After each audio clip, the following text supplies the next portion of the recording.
প্ৰথমতেতো আমি অসমৰ কথাই ভাবিব লাগিব অসমত এতিয়াও বহুত বেছি কম্পিটিশ্যনটো হৈছে তাৰ মাজত কম্পিটিশ্যন যিখিনি আছে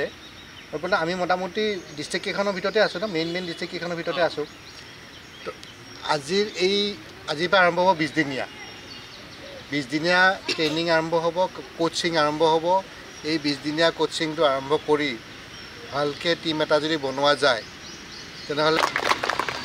আপোনালোকে যিখিনি যদি অলপ কষ্ট কৰে